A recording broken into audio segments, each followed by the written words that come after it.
Hello everyone, Georgie here. I've got a new challenge. I have got this beautiful Tom's Studio pen. Just look at the colour, isn't it gorgeous? And I've set myself a challenge to draw a flower with it every day for 30 days because I've never drawn with fountain pen before. So, because I like to throw myself in at the deep end and set myself ridiculous targets, I've decided to draw with this pen for 30 days and I'm going to be sharing it on Instagram and on YouTube as well. What I will say is I'm a complete beginner. I've never drawn with fountain pen before. Normally I draw with fine liner pens, so the technique's slightly different. If you're an expert when it comes to drawing with fountain pens, I'm open to advice because I am kind of learning as I go. Hence the reason I'm doing a 30-day challenge, because I figure by 30 days I will be able to impart what I've learned on you. I will link where you can purchase this particular pen in the description. And as I say, I'd love your feedback and your advice. And if you're going to join me with this challenge, and if you're not using a fountain pen, use a fine liner pen.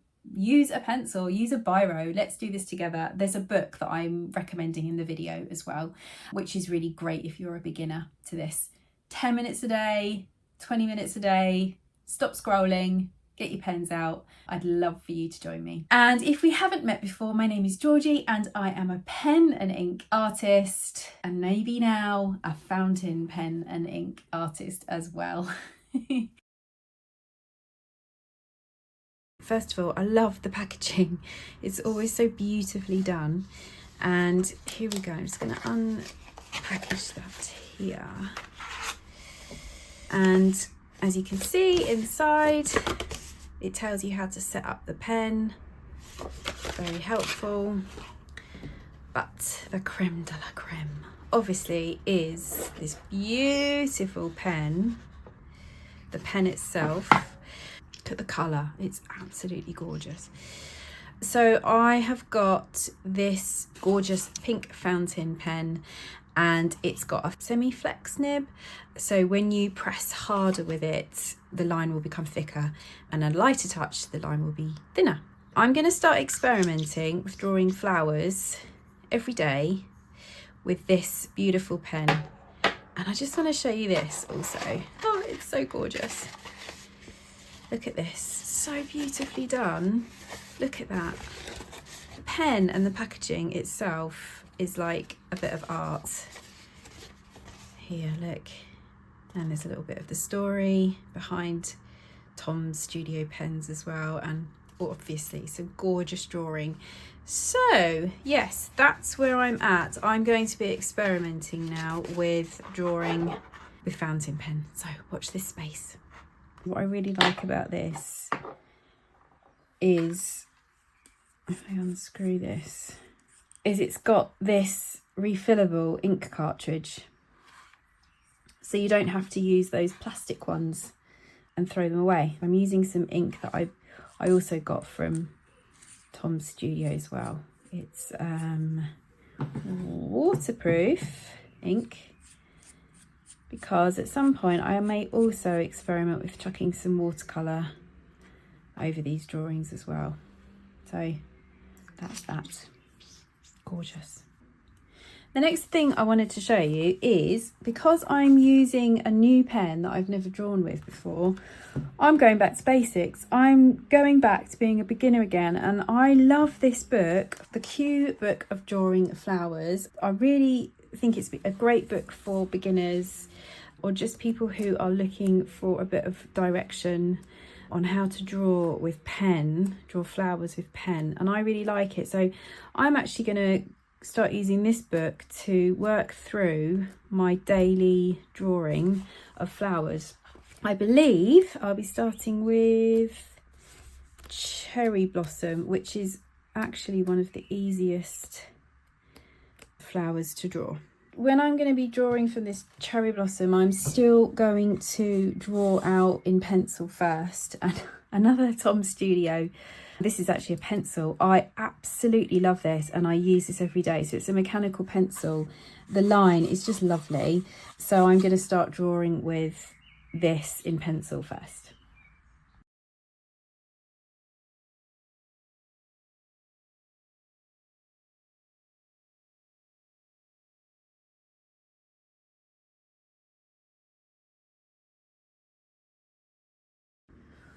Okay, so let me think. I'm gonna start here. Oh, I feel nervous. It's funny, isn't it? And I'm gonna experiment with kind of a really light touch, actually, because what I find with this fountain pen is, I don't know how to describe it. It's very responsive, and there's not as much drag on the paper as there is with a fine liner. So I'm finding that it's coming out, which I really like. I think that's what I'm looking for. I'm looking for, I don't know, a little bit more character maybe in the drawings, maybe a little bit less perfection.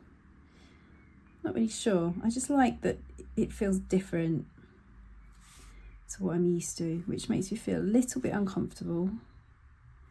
And I quite like that. As odd as that sounds. So I've got a really light touch as I'm going around this flower, this lovely cherry blossom, which is everywhere at the moment in Brighton. It's gorgeous. I'm also a lot more conscious now, actually, of not letting my hand do that over the page, because I feel like this would smudge. All right, done that. It's looking pretty nice, looking like a cherry blossom. Okay, I'm going to go in and do these now. Now I'm pressing harder to get the centre, the little stamens of the blossom. Fill those in. It's really nice, actually. It's really responsive. I love it. It's got a bit of flexibility in it, this pen, so as I'm pressing harder I can feel the nib flexing and the ink is flowing a lot more. I don't know the mechanics of the actual pen, but yeah, it's lovely. Okay, and now I'm gonna, do you know what, I'm gonna try doing this, because I remember I used to be able to do, oh look at that, I used to be able to do this with old fountain pens when I was writing. If you use the back of the fountain pen, you get really thin lines. That's a really nice discovery. Oh, I love that. Oh yes, I love that I can do that.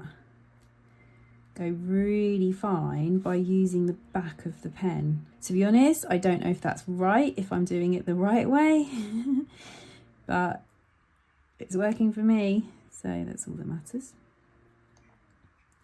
Probably the fountain pen aficionados out there are probably saying, no, you're going to ruin the nib. If I'm going to ruin the nib doing that, please let me know, or if this is quite a common technique to use the back of a fountain pen nib. I'm going to put another one, turn it around, another one there. There we go. Oh, can you see the difference?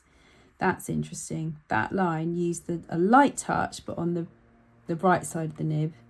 But if you use the back of the nib, you get a much finer line, which I love.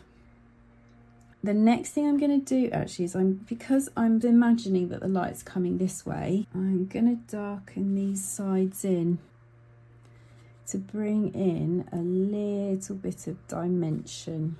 Gorgeous. I love how this pen feels.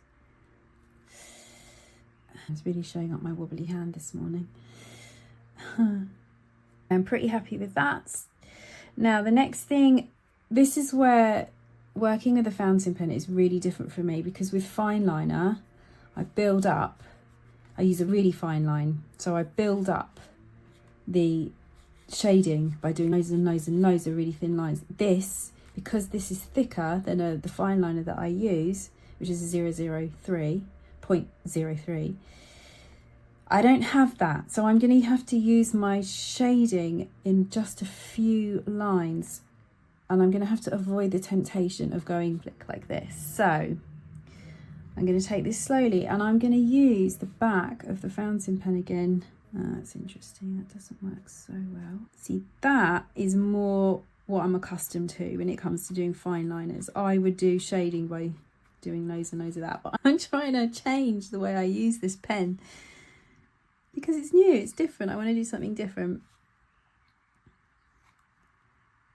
Let's be a bit more confident, Georgie. Here we go. Come on, just draw the lines in.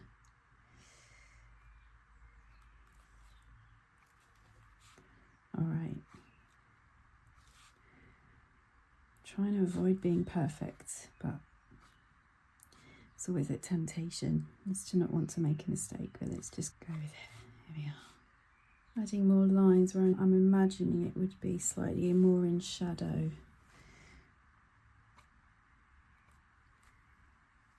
Oh yeah, I quite like that.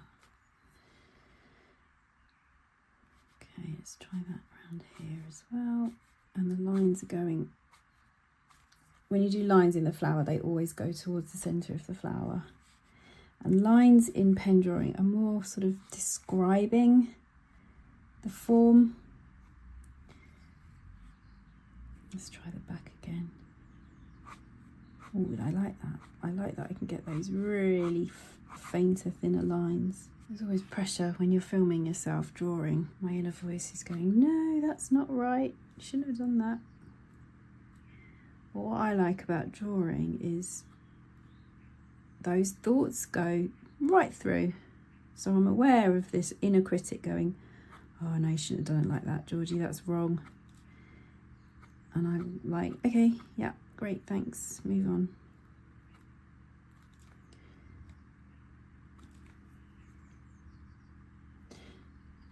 I do apologise for the noise in this video. They're cutting trees down.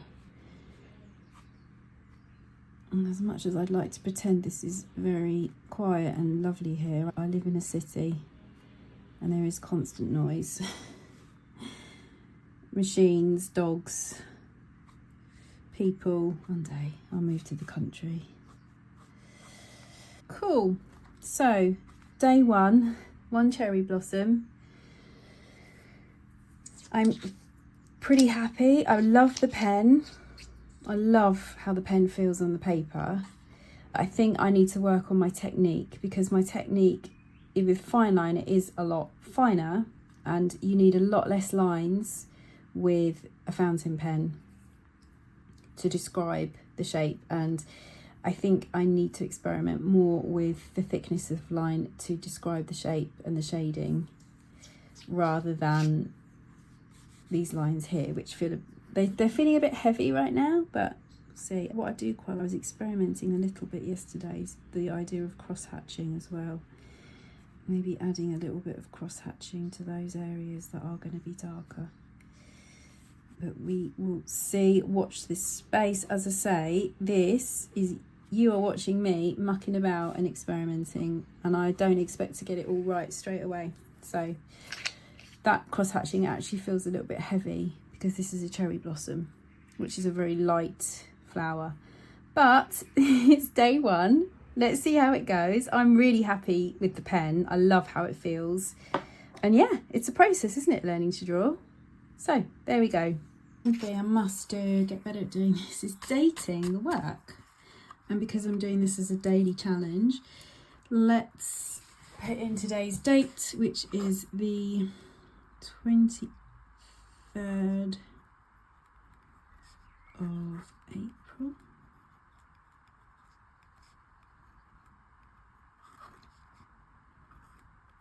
And that's a cherry blossom.